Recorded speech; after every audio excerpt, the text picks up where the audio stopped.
年轻人，你只要顺从一些，我看在我女儿的面子上，可以留你一条性命。凭什么？就凭你是曾经的北阙国主？曾经这两个字，未免刺耳了点儿。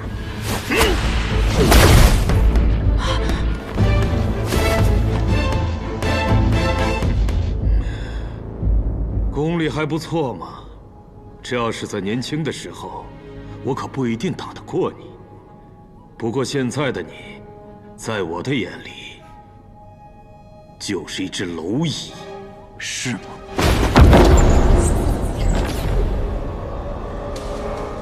虚念宫、不动明王宫、魔仙剑，3个如此强悍的功力同体，你就不怕断了经脉吗？既然你要打，那我就拼尽全力。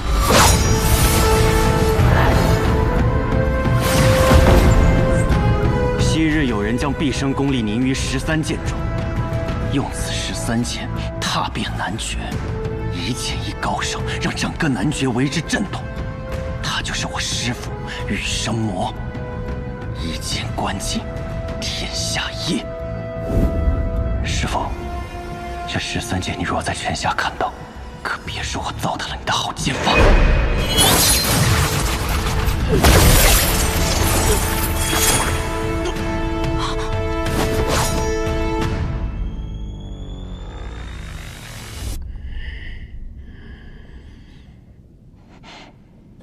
简直是受了点小伤吗？看来不是一般的天生五脉，真是后生可畏呀。你叫什么名字？叶鼎之。叶。我曾经见过一个武功精彩绝艳的叶，他本出自于我们北阙，可到最后却当了北离的走狗。他不是走狗，他是顶天立地的大将军，是我的父亲叶宇。什么？叶宇是你的父亲？好，那今天就先到这儿吧。在你临死之前，我让你看看虚念宫最神妙的地方吧。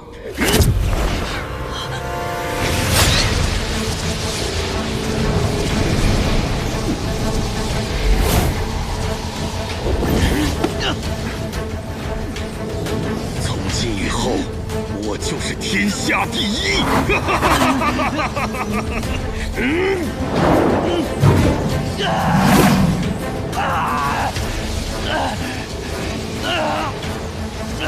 云哥，别过来！让开！姐姐，父亲，是我是瑶儿。瑶儿，你是我的瑶儿。父亲，停手吧，一切都还来得及。这么多年你没有见到我，一来你就要阻拦我吗？姐姐，就差一步了。北阙这20年来的筹谋就差这一步了，有可能就因为你此举功亏一篑。姐姐，你3死了。如果不阻止父亲，才是真正的害了他，害了北阙。妹妹，我们不要因为早已坍塌的王座，而去发动一场根本赢不了的、万劫不复的战争。好，你们若是要阻止，就从我的尸体上踏过去。你的话太多了。现在谁也阻止不了，能阻止虚念宫的，只只有信念功。巧了，我也会这破烂功。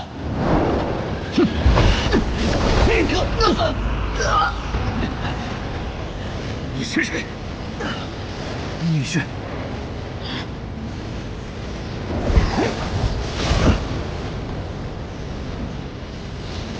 云哥，我来了。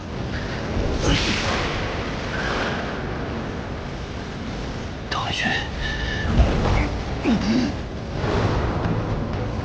没想到我闭关不过20年，这世上居然发生了这么大的变化，居然在同一个时代内，同时出现3名虚念宫的修炼者。好，我今天要将你们俩的功力全都消纳了。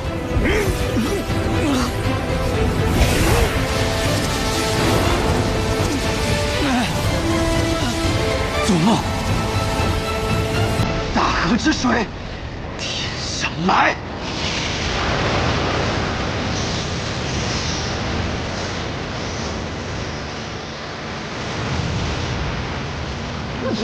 东君，瑶儿，姐姐，没有用的，这不是我们能阻止的。你们死定了！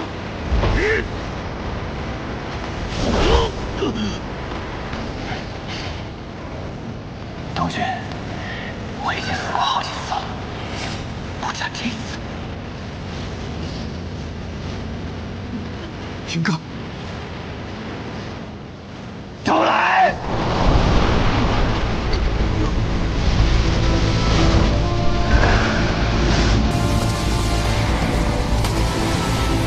云哥，不要！这样你会死的，你听见没有？还来！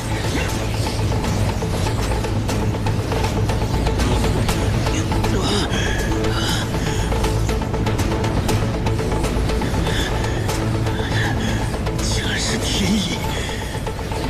既然如此，倒不如把我余下的功力都传给你。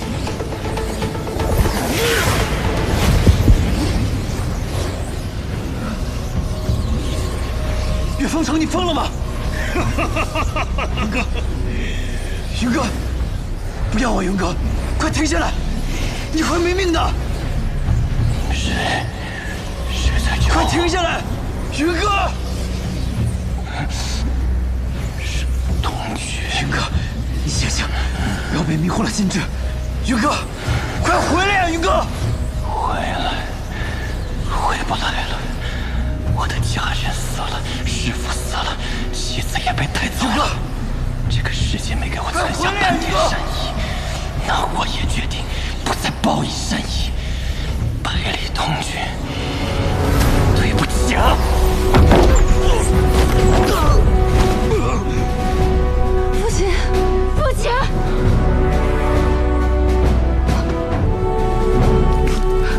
东君。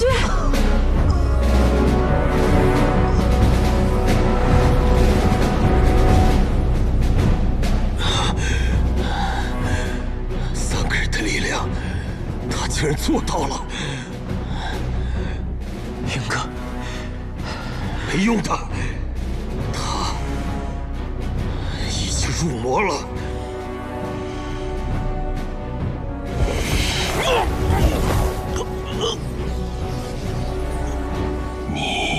岳鼎之，住手！得死！云哥，云哥，停下来！停下来！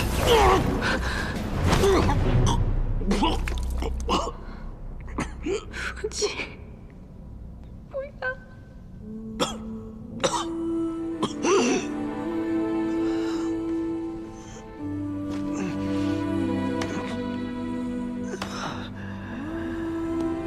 东君。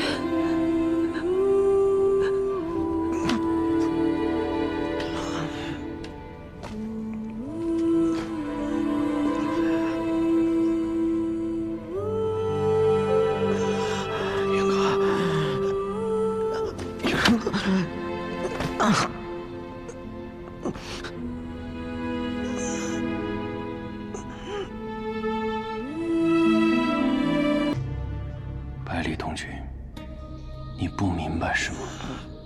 那我就讲给你听。我练魔仙剑时，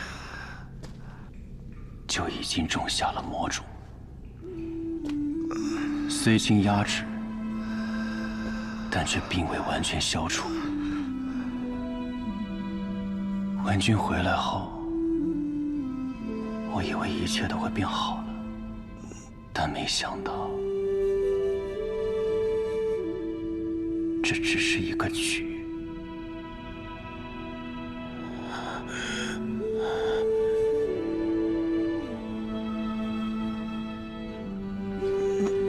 不够强，就只能做棋子。所以我的父亲背后谋反，满门抄斩，所以我的妻子几次被人夺走，始终不得安宁。所以，从今往后，我不要再当局中的棋子，我要做下棋的人。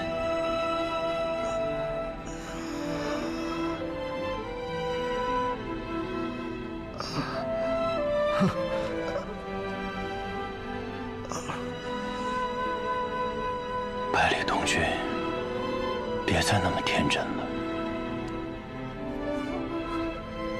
没有人会永远像从前，整天傻呵呵的，不知人间疾苦。我现在是叶鼎之，不是叶云。如果做叶云需要一直辛苦，那这种辛苦我看遍了，也过够了。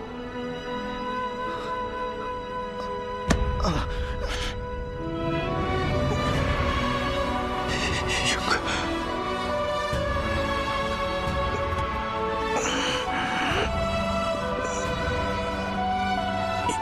云哥，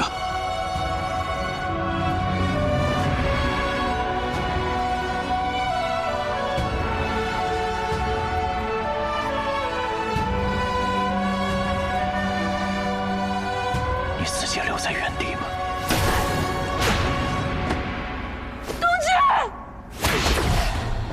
叶鼎之，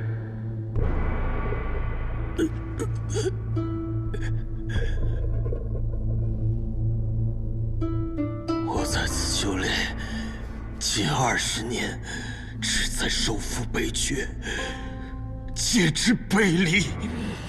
可到如今，我的心愿就此要停止。你很好。现在体内已经有我们3个人的真气，足以纵横天下了。你想做知气人，那就统领全北域的宗族，带领着北域的铁骑，踏平中土吧。你死于我手，不恨我吗？英雄立于世，心中爱恨，岂能如此凡俗？我心中最恨就是背离。如今我们的敌人是一致的，那就请你记着我的遗愿，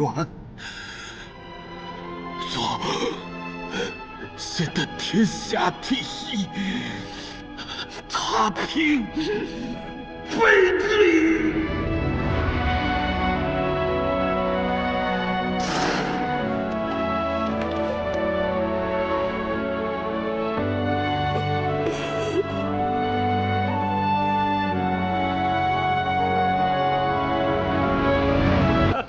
就是呀，千里追夫呢，真是一段佳话呀！来，哎，客官，您的酒。是司空师叔。老板，来张纸和笔，还有个信封。好嘞。你要做什么？给长风写信。长风，你们这位师叔，这位朱雀使不会叫司空长风吧？师兄听说过他的名字？这小子有出息了。客官请。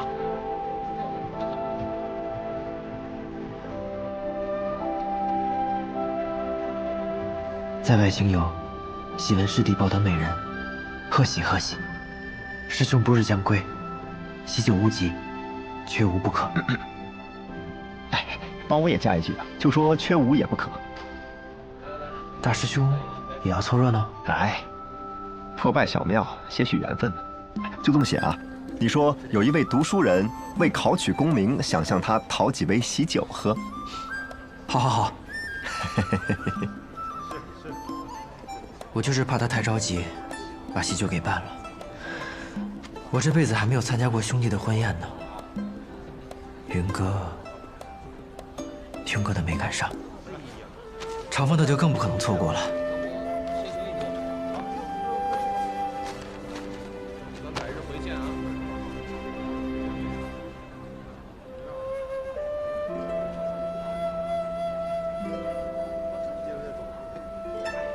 等你好了，我们就回去。瑶儿，这些日子辛苦你了，下午便找船出海。好。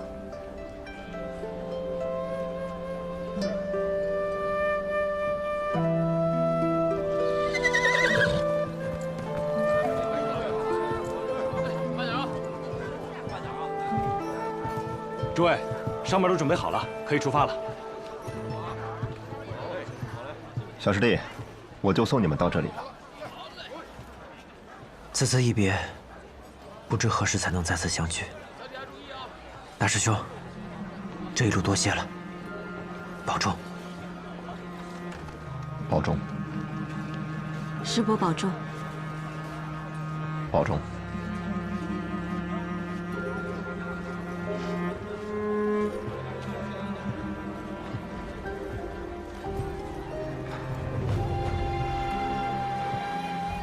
别看了，愿你归来，依旧是那个意气风发的百里东君。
瑶儿，没什么，就是想到了父亲。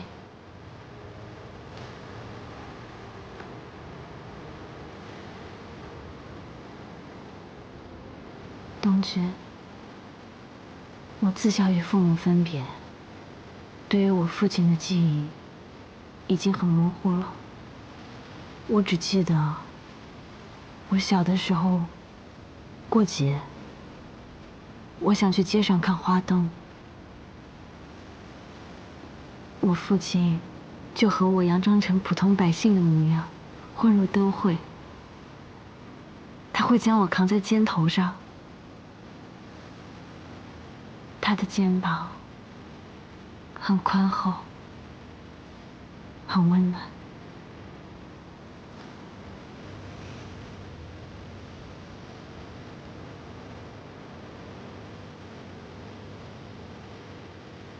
与父亲的重逢真的太短暂了，像是一场梦境。你说，要是我早日打开那扇门，是不是就可以劝劝父亲了呢？瑶儿，对不起，我应该多顾及你的感受的。我们都会责怪心中的自己吧。不过，终究是要向前看的。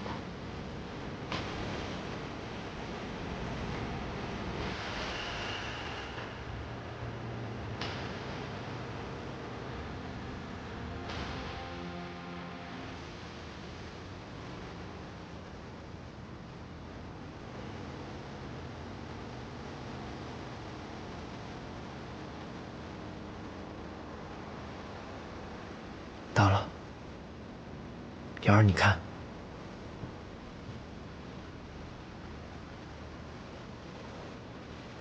东面的天空升起了一颗耀眼的星辰，瑶光。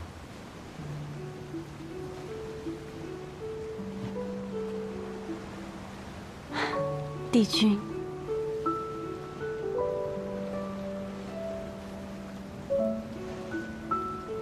东升瑶光，西起帝君。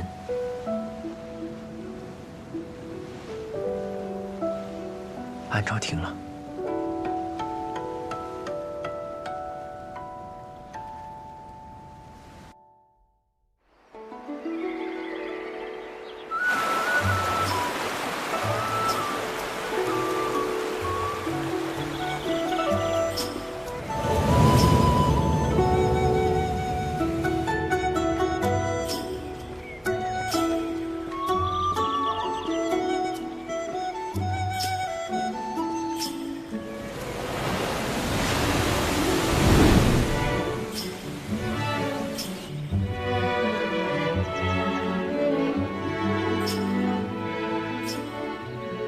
蓬莱岛，我终于到了，真是感慨啊！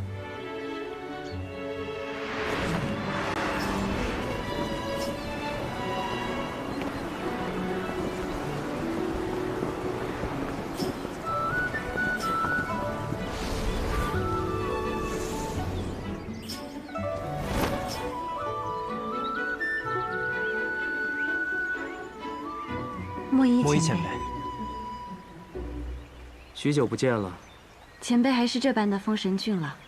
前辈，你说说你，都40好几的人了，还顶着一副17、18岁的皮囊，羞不羞？你怎么不问问你师傅，100好几的人了，顶着个17、18岁的皮囊羞不羞啊？真是个不善良的小孩，难怪武功全废了。前辈不愧是神仙，一眼就看出来了。怎么被废的？伤心事了，不提了。还是年少啊，这有什么值得伤心的？小百里，你练的内功叫什么？秋水诀。秋水时至，百川贯河，径流之大，两寺主崖之间不变牛马。这的确是一门很厉害的内功，但还不够，还请前辈教诲。如仙见秋水，心生感悟，创秋水诀。可这毕竟是他的感悟，你练得再好，用得再熟，也终究逊色如仙几分。再者，秋水时至，百川贯河，这本就不够。随我来。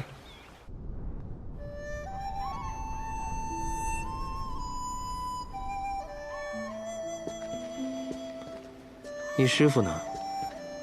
我师傅出门远游了，不知何时才能回来。这怕是很难再回来。前辈此话怎讲？你师傅去了北面，极北之地。我师傅去做什么？那我来这里又是做什么？前辈，如今我武功尽失，你就别再说这种高深莫测的话了。武功尽失，又不是脑子没了。天外更有天，武之一道，所求无尽，所成亦无尽。越强的人，责任也就越大。北面的冰原，西面的荒漠，东面的无垠大海，南面的万众大山，人间绝境，四方圣人。总有一天，你也会去镇守一方的。我不过这都是以后的事。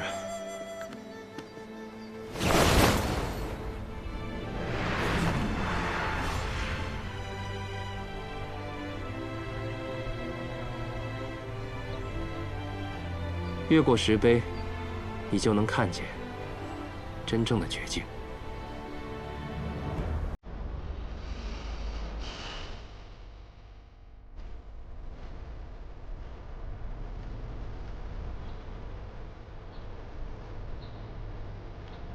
天无尽头。以前的人留下来的是“天尽头”3个字，可我觉得，所谓尽头，不过是我们的目光有尽头，而并非真正的尽头。所以我便改成了“天无尽头”。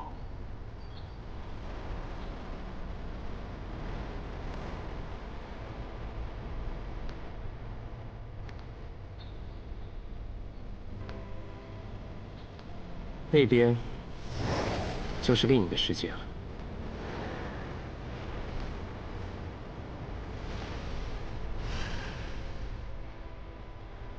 去吧。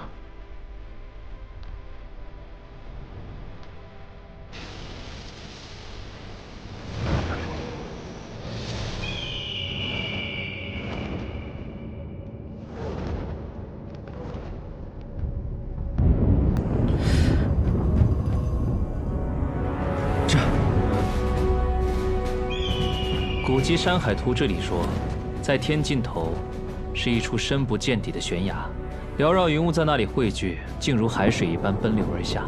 急速的奔流燃起火焰，将整片天空烧得通红。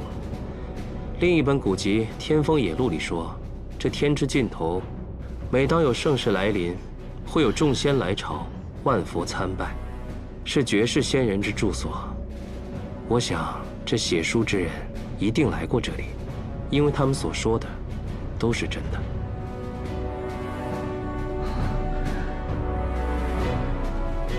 这云雾背后是什么？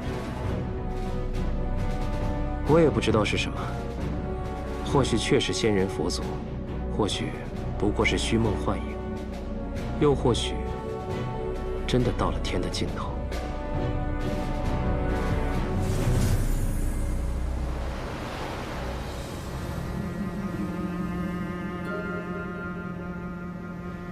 这不是我等可以探求的了。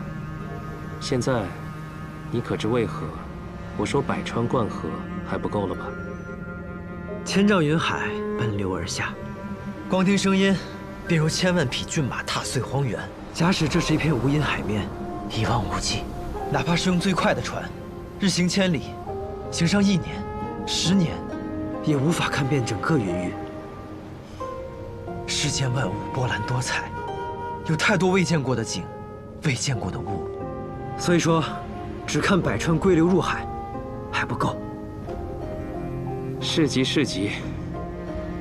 秋水时至，河伯自傲，但是在这大海面前，却也只能望洋兴叹，更别提这无垠云海。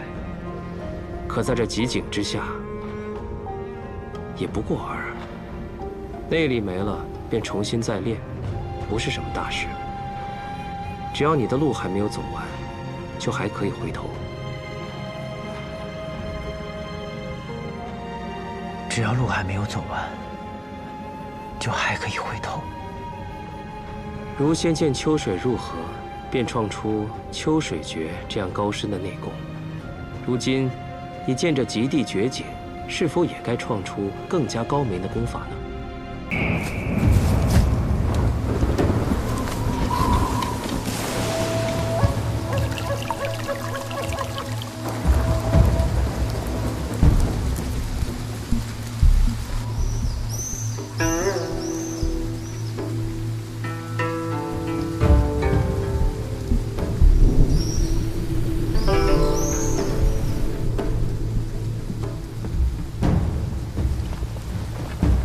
二公子，方才五爷派人来说，为避免燕家不满，让我们把府内的白帆都给换成红绸，实在是欺人太甚。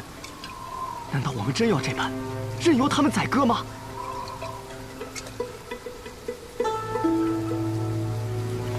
少师兄长请人为我批命，命书上说我一生壮志，空负凌云，死而不得其所。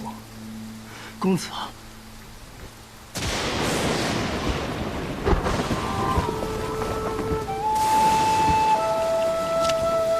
公子，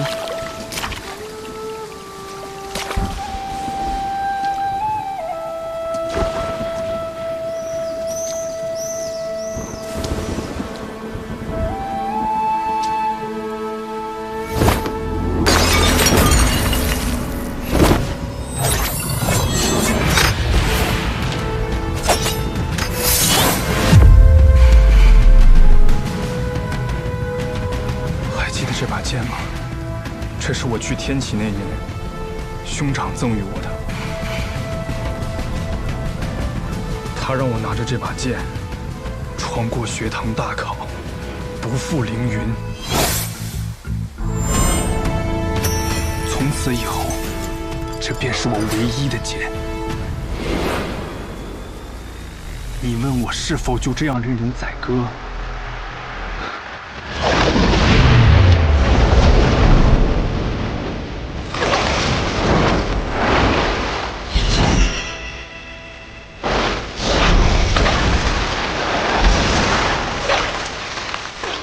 剑门16路天启，纵马扬鞭，踏遍19画洞，万战秋入白衣最飞天。我此生最不怕的就是拔剑，最不信的就是命。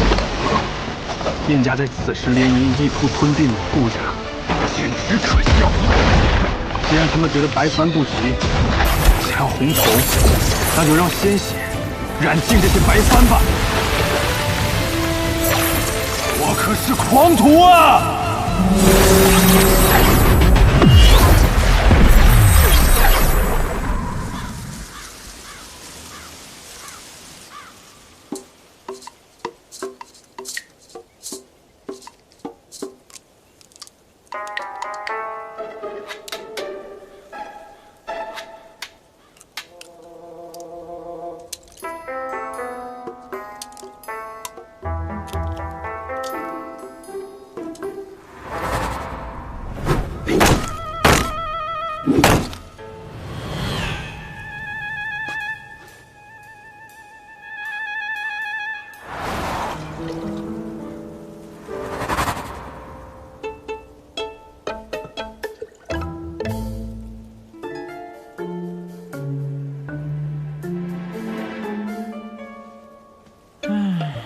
怎么会这样啊？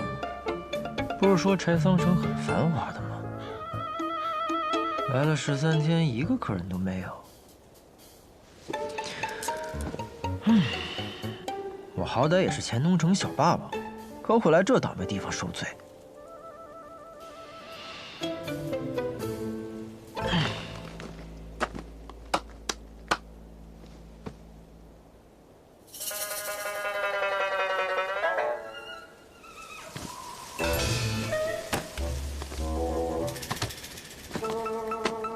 大哥，进来喝一杯。不收你钱，就当交个朋友。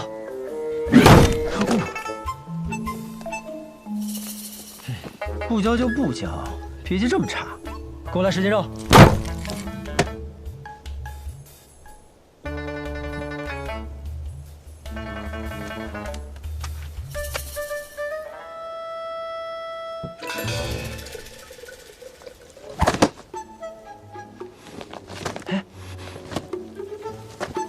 起开！别挡着我看我家小西施。你有没有听过一句话？酒壮怂人胆。你看再酒也只是看，要是喝了我的酒，你就敢过去了。滚！得嘞。这要是在钱东城，我一把火烧了你的油铺。少年郎，怎么不来和我搭话呀？不必了，不必了。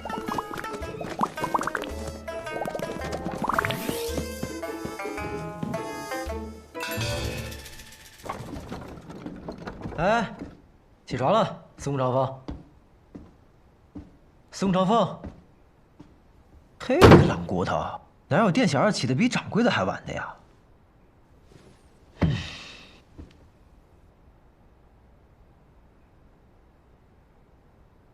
你说也是奇怪啊，这柴桑城不是西南道的第一大城吗？怎么自从我来了以后，这街上连个人影都没有？而且我遇到的人吧，也都奇奇怪怪的，你不觉得吗？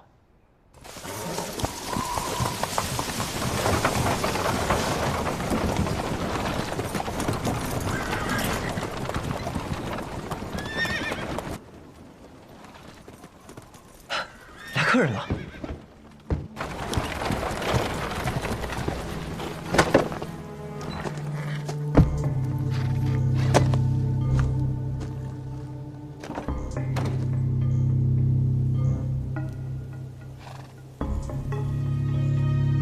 东归，不错，东归。看你们像是从很远的地方过来，东归这名字好啊，很配你们。进来喝一杯。小二，什么小二啊？我可是老板。老板。小老板看着年纪不大，生意倒是做得挺大呀。生意大不大不重要，重要的是酒好不好。小老板很是自信呢。那是自然，酒好不好骗不了人，一喝便知。不过若是你们觉得不好喝，那就回家换个舌头吧。大胆！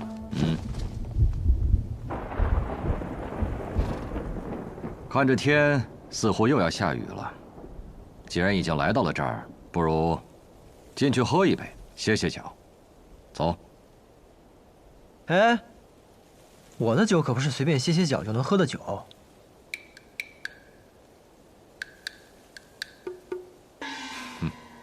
愿意细品。来，客官便请。我这儿也没什么客人，今儿你们是第一个，请吧。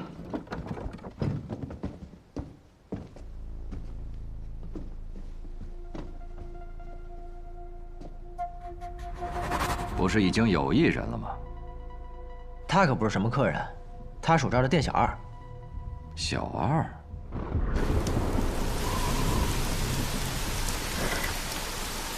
桑洛、新风、茱萸、松劳、长安、屠苏、元正、桂花、杜康、须臾、生文、般若，一共12盏，一盏20两。你知道整个西南道最好的酒馆蓝玉轩里的月落白卖多少钱吗？一盏18两。我的酒比它好喝一点，所以我卖20两。你都要了，爽快，请吧。小老板，既然没事，一起过来喝一杯酒吧。那我便不推辞了。不知小老板怎么称呼？我姓白，叫白东君。东君科佩生烂山，青玉过时拂柳端。好名字。也有人这样叫过我的名字。来，喝酒。长安久未绵长，醉以雨天来饮。各位今日不饮的话，可惜了。要这话。元正澄澈甘香，最是远行归客。各位奔波而来，饮一杯正好。这也不好，那也可惜。敢问小老板能喝什么酒？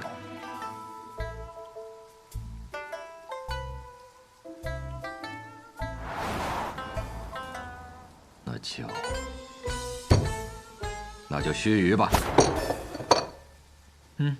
须臾一念，有的时候，命运的改变，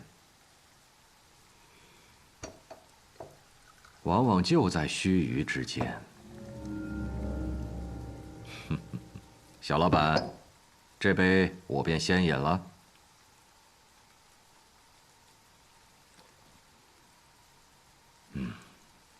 如何如何？我这酒足以名扬天下。确实是好酒，在我此生喝过的酒里，可排前5。第5？那你告诉我，第1是什么呀？天启城，碉楼小筑，秋露白。秋露白。自以为好酒只能品1味，而碉楼小筑的秋露白，却能品出3味。那我若酿出一壶酒，胜过秋露白，足以名扬天下。小老板若有机会去天启，可以一试。怕是没这个机会喽。我家人是不会让我回天启的。哦，回？真是好酒啊！我可真是个酿酒的天才啊！诸位，不饮一杯吗？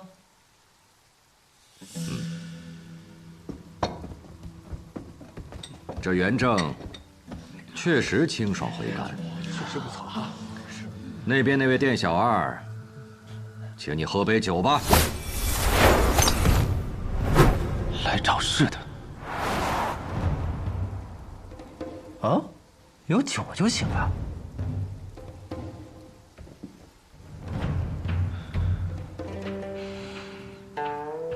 是元正，好酒。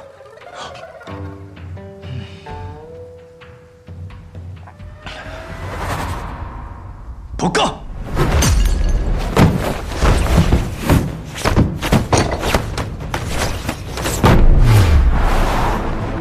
嘿，你个赔钱货，别打了我的酒！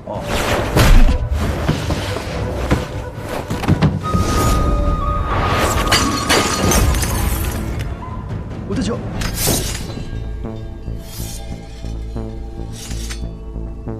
果然又是来闹事的。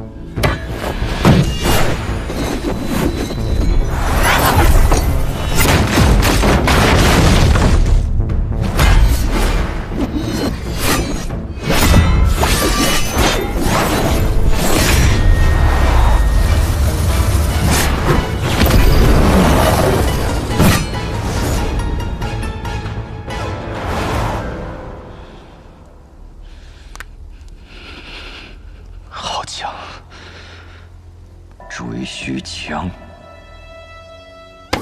啊！你这家伙，都说了不让你打，你还打，你个赔钱货！注意客官，我家店小二就是个江湖浪人，不懂礼数，莫怪莫怪。看来这个雨一时半刻是停不了，但有些事却耽误不得。小老板，今天这酒便饮到这儿了，告辞。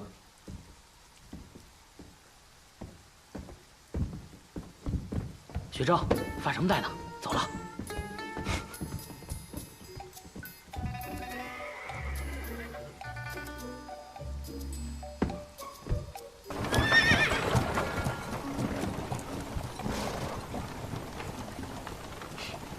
这里面啊，还有一个人，我闻出来了。闻？女人香，女人。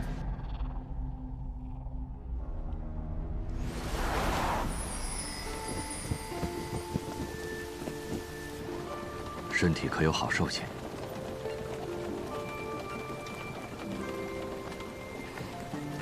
兄长，不碍事的。那酒肆到底什么底细啊？里面有个小老板，年纪不大，应当不会武功。他旁边的小二倒是会些功夫，但也不算太强。不过，这些现在都不重要了。为避免节外生枝，我会派魁正和学正将他们抹除。没想到啊，掌柜的，年纪轻轻，这么好色。我清清白白的，你可别乱说，坏我名声。不过是那熏香，我娘亲也用过。我早在1个月前就已派人控制了整个龙首界，唯有这间屋子，我摸不着底细。原以为只是一间实实在在的无主之宅，没想到临到关头，人出现了，还开了一间酒肆。尝尝，是好酒。人嘛，也算挺有意思的。还问我这酒能不能名扬天下？桑露，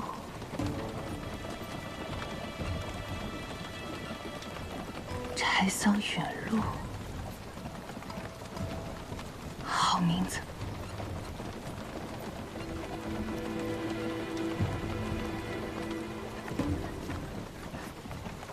也确实是好酒。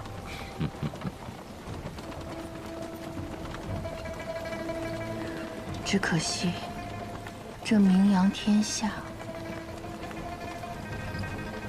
他怕是等不到。西南道近日有一件大事，而且是个大喜事。按照我的计划，以我这一手酿酒术，可以先成为柴桑城的第1酿酒师，顺理成章的受邀为西南道第1大喜事备酒。到时候前来观礼的各路英豪都可以喝到我酿的酒。如此一来，等等，什么大喜事啊？你不知道？当然是西南道侄女儿的顾家和老二燕家联姻的大喜事啊！白同学，别没大没小的，叫掌柜的。其实从一开始，我就觉得这条街道有些古怪。我只不过是贪图你的美酒，便留了下来。可现在有些后悔了，我应该早早就走才是。你什么意思呀？我们意外卷入了顾燕两家的斗争之中。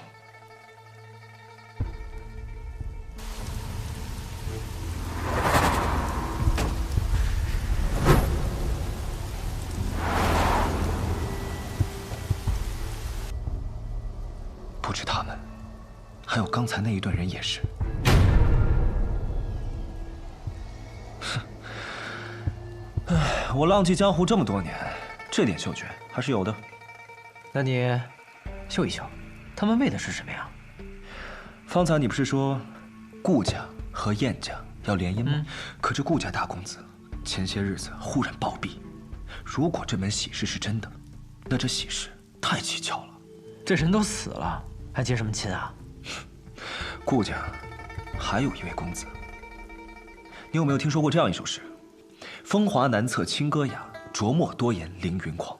柳月绝代莫尘愁，清相有才留无名。这也太不押韵了吧！哎呀，这是白小堂发布的公子榜，只不在押韵，而在贴切。讲的呢是我北离的8位绝世英才：城府极深的风华公子，风雅精致的清歌公子，一口3舌的琢墨公子，狂傲自私的凌云公子，容貌绝代的柳月公子，面如黑炭的墨尘公子，才华绝世的清相公子，以及空缺暂留的无名公子。那这和柴桑城还有顾家又有什么关系啊？这凌云公子啊，姓顾，所以说顾家的这场联姻，新郎官就是凌云公子顾剑门。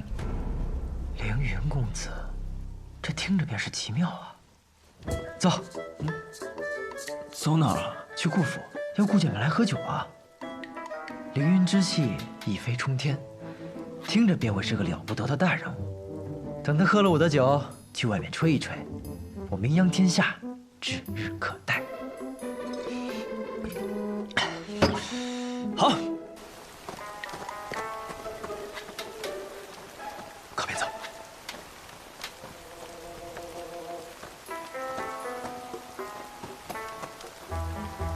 你不是要带我去顾府吗？怎么像是去做贼？你信不信光明正大的走，连这条龙首街都出不去？哎，没想到你这个赔钱货，懂得还挺多嘛。那是自然，混迹江湖这么多年，要是这点心思都没有，早就埋在下面了。走吧。怎么了？有人。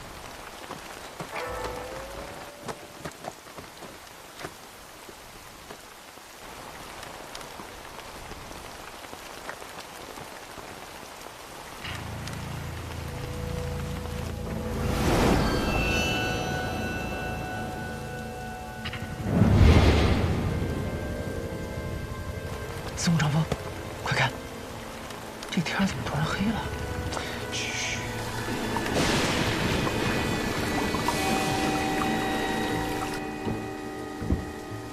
公子，这天色……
站住！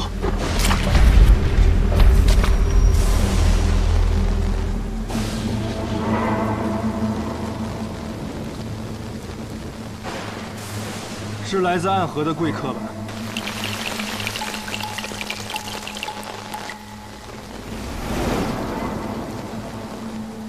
苏黎，不可造次。贵客临门，要一起喝一杯吗？多谢公子，但还是不必了。贵客是信不过我顾剑门吗？如果北离还有一个值得我们暗河相信的人的话，那便一定是公子了。谁人不知，这暗河是江湖上人人闻风丧胆的存在。只要有暗河出现的地方，必定会充满杀戮与死亡。像你们这样的刺客恶鬼，也需要朋友吗？公子言重了，就算是刺客，也需要朋友啊。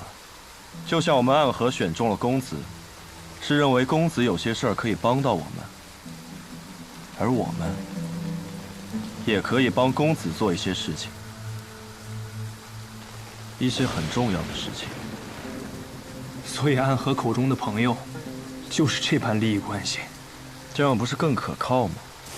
公子本应有许多朋友，可现在他们都去哪里了？他们在哪里不重要。公子的兄长，他本无真凶之心，却依然死在了巴别城，死在了离故乡300里之外。公子，你的敌人容不下你，更容不下你的兄长。敌人的刀已经拿起来了，而我们暗河会派最精锐的杀手来此，帮助凌云公子，让他们燕家有来无回。兄长如我父，此仇我誓死必报，但不需要靠暗河来报。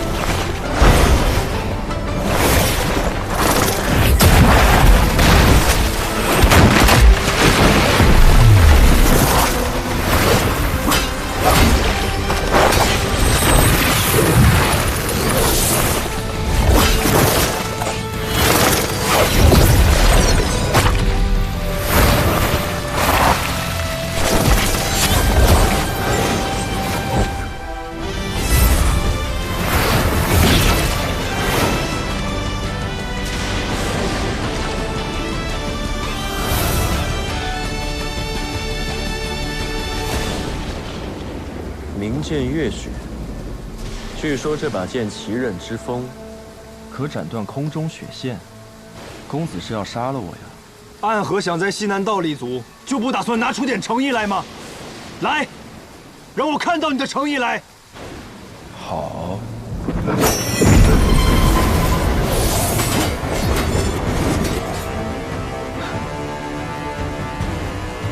好。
细刃纷纷，必杀之时倾泻而下，宛如沐雨。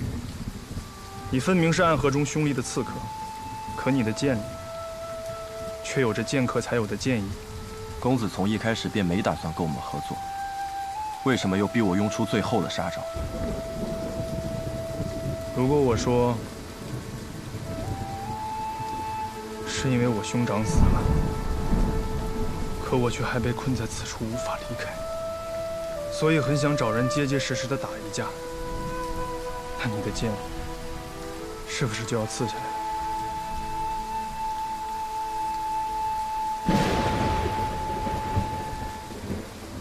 公子若考虑清楚，可去青松客栈询问，我会在那里等公子其余。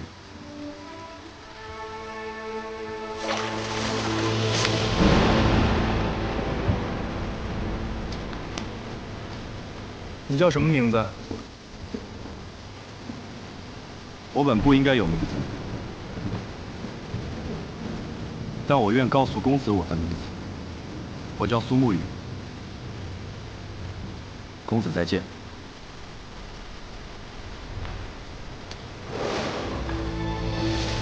公子，他暗河三家中，穆家极擅长此等诡道秘术。苏沐雨来到这柴桑城，必然不会是一个人。这墙外，必定还会有穆家的人为他护阵。就连这突如其来的黑天，亦是他们的手笔。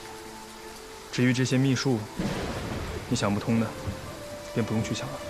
那他刚才说的是？暗河不请自来，背后图谋令人胆寒。我们的敌人，只是人世中的凶徒。可来做交易的，却是地狱里的恶鬼啊！那鬼应该走远了吧？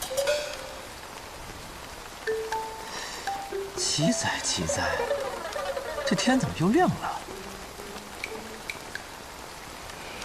我有种不好的预感，咱们先离开这儿吧。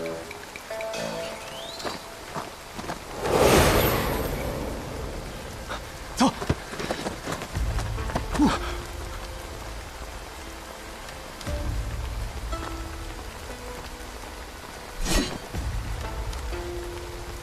你们两个看到了什么？十三鬼，他们可在这里等了许久了呢。我们什么都没看到啊。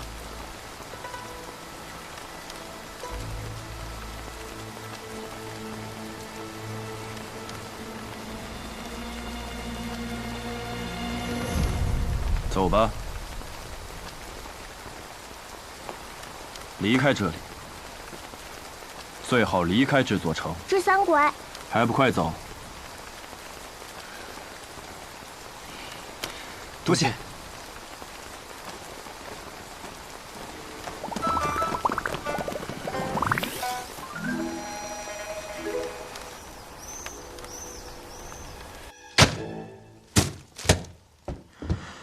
吓死人了，吓死人了！我不过是偷偷跑出来开个酒肆，清清白白的卖我的酒，差点连性命都没了。你说我有没有点天理了？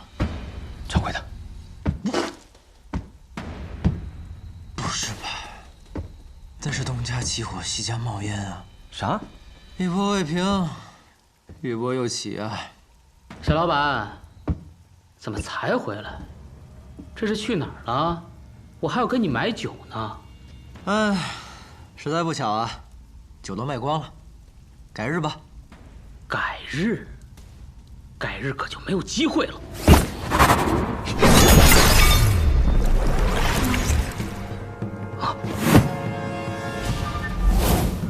没机会的是你。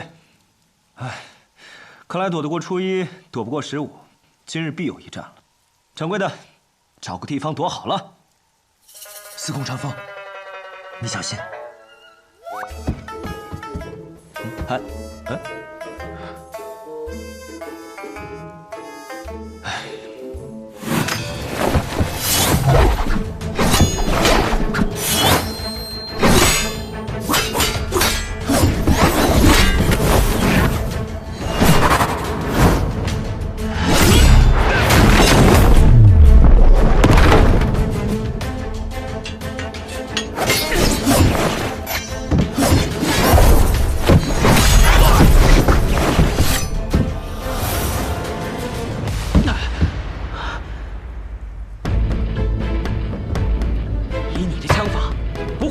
之辈，报上名来！哼，巧了，我还真是无名之辈。我从小未见过父母，吃百家饭长大，睡破寺庙而活，未曾有过姓氏，更无人给过姓名。不过生来空空，去也空空，也是不错。我给自己取姓司空，也愿化作长风，一去不归。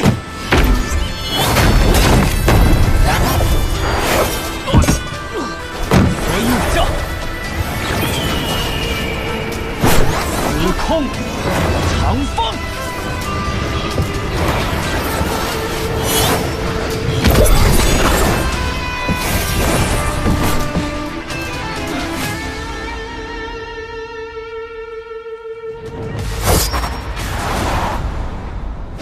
哟，原来这才是正主啊！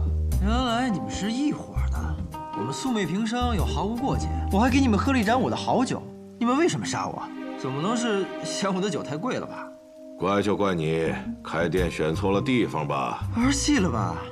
生命是很珍贵的东西，每个人都只有一次，我们并没有权利随意的去剥夺别人的生命啊！白痴！你说什么？掌柜的，你还没听明白吗？顾府已经被这帮家伙包围了，咱们按着他们的事儿了。说你白痴没错，你竟然想着和这样子的人讲道理。喂，屠夫，我就问你一个问题，你说，如果我们现在离开，能放过我们吗？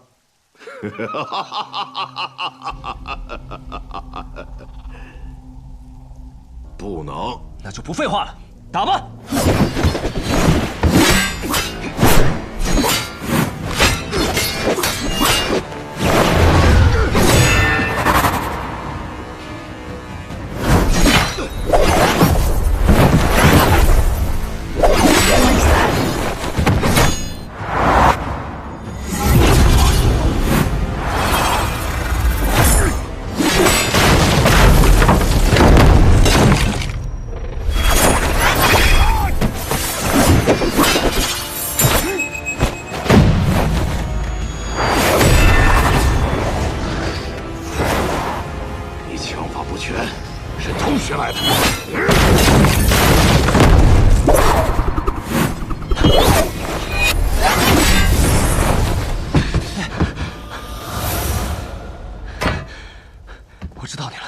生遭官法，死见阎罗。你是金口阎罗严千岁。掌柜的，你先跑。我千里迢迢的跑过来开酒肆，也不是没有准备的。你快跑啊！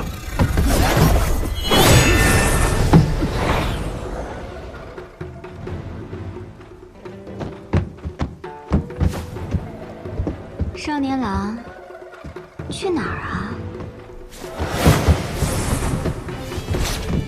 你躲什么呀？是姐姐不够美吗？当然不够。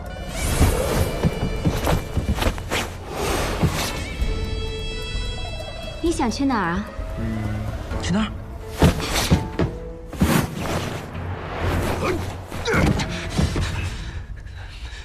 你怎么还没跑？你找我上面。倒是小看小老板了，没想到你武功平平，轻功倒是不错。只是想从我这里过，就这几步，还不够哟。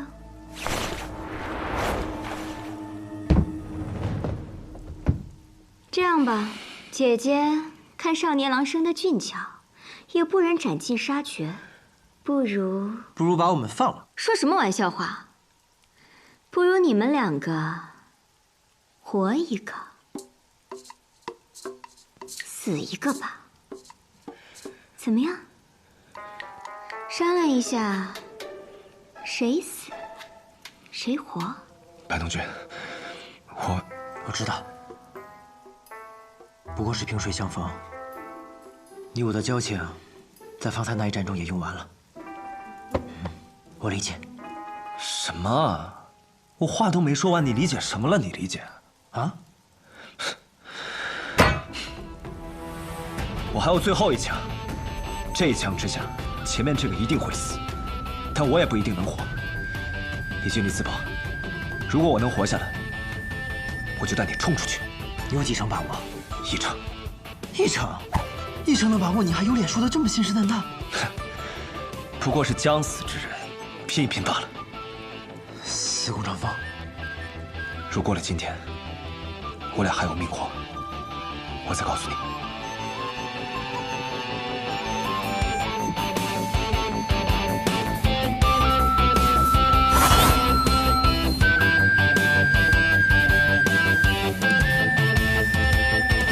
死什么呀？不死。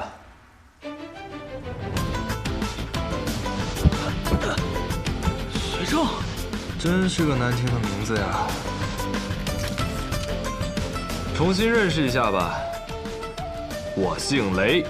雷？哪个雷？雷家宝的雷？哎，也可以这么说。虽然雷家宝并不喜欢我这个不听话的子孙吧，但我还是认这个家的。你是楚墨多言雷梦莎？